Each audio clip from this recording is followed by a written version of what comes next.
Daily Mass will be live streamed at 8 a.m. Monday through Saturday.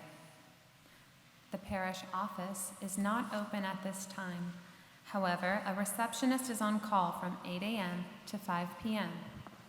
If the receptionist does not answer, leave a voicemail message. Listen for the extension of the person with whom you want to speak. The generic extension is number 101, number 101. We are committed to returning your call as soon as possible. The priests are on call for emergencies and are available on an individual basis for confessions. In honor of Armed Forces Day and Memorial Day, the military ministry will be collecting donations in support of our veterans, our troops, and their families. You may drop them off in front of the Parish Activity Center across from the church today until 12 noon. Join us Saturday morning for 8 a.m. Mass of Thanksgiving via live stream in celebration of the 50th anniversary of Monsignor Sork's ordination as a priest. Congratulations, Monsignor. Sunday morning at 9, via live stream, Monsignor Sork will celebrate the 50th anniversary of his first Mass. For further information, visit the parish website at sjf.org or follow us on Instagram, Twitter, and Facebook. A copy of this week's bulletin can be viewed and downloaded on the parish website. Monsignor Sork has a few announcements of his own.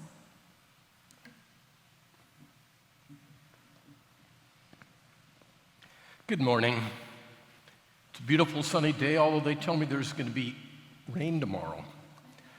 My first address is to the children and parents of First Communion. Last weekend and this weekend, they were scheduled to make their first Holy Communion. And I know you are very disappointed because we had to lock the church and it wasn't possible. I want to assure you, though, that we have not forgotten you. And as soon as we find out when we can open the church, what are the restrictions, and all that, we will design it, a First Communion celebration especially for you. We'll be working with the children and their parents to make this still a very special occasion. What a challenge we've had to face. Haley had mentioned about the Mass on Memorial Day. There has been a tradition at that Mass that at the end of the prayer of the faithful, there's a microphone in the middle of the church, and people walk up and say the name of a relative, a loved one, a friend who had died in war in defense of their country. And unfortunately, that is not possible. However, we have a plan B, and that is what we're going to ask you to do is this week is call in the name of somebody who gave their life for our country. Give them their name, if possibly what service they're in, their rank, and also which war it was. It goes way back. In fact, last year, somebody came up who had a relative who died during the Revolutionary War. So there's no restrictions as far as that's concerned. It goes from the present Afghanistan war, the different Iraqi wars, Vietnam, Korea, World War II, World War I, the Spanish-American War, the Civil War, and as I mentioned, even the Revolutionary War. I guess the War of 1812, too. It's a very powerful thing, and then I invite you to still to be a part of it so that you can witness that as we remember all of those who sacrificed themselves for our country.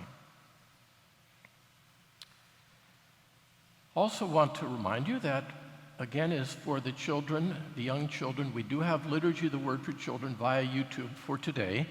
And if you get on the parish website, the main page, and you go to resources, it'll mention Liturgy of the Word for Children. Now, I know a lot of you are kind of hunkered down and don't have a lot to do and kind of getting bored maybe, or maybe you sneaked your way to the beach, I don't know. But I also want to mention that there is an opportunity to take advantage of getting more familiar with the Scriptures. Missy Jessie is offering via YouTube a series on the Gospel of Matthew. Now, the reason why she chose Matthew is because that's the Gospel we will be using throughout Mass this year. We're on the Matthean cycle. And you simply, again, look at the parish website, hit the left arrow a couple times and you will see growing in the Word, and then it will show you how to do it. And so these will be, this series it began a few weeks ago. It'll be ongoing, so it's something else to take advantage of. Haley also mentioned about my anniversary as a priest. I was 50 years ordained next Saturday, and some say, are you disappointed that you can't have this big celebration? And to be truthful, not so much so, because I am more disappointed in the confirmation children whose confirmation has been indefinitely postponed, the First Communion children, the brides who are looking forward coming down the aisle, and they've had to put it off and not sure when it's going to be. I also feel for those who are supposed to be ordained priests on the 30th of May, who don't know when it's going to be. Perhaps it might be in August, they're saying. I feel more sorry for them because, the event of 50 years ago was wonderful, but that was 50 years ago, and I am blessed to be able to celebrate Mass every day. And where you have been deprived of the Eucharist, at least I have been able to do that. So it's not a shattering thing for me, to be truthful. I'm happy to be able to preside at the liturgy next Saturday, which is actually the day of my ordination, 50 years behind. And then the next day, I said my first Mass as a priest at St. Albert the Great Church in Compton. And so I'll be commemorating that. In fact, I've asked Grant for some of the music to choose a couple of the songs that were sung at my first Mass. So again, as I want to encourage you to stay healthy, let me just make sure I haven't forgotten any other announcements that I wanted to share with you.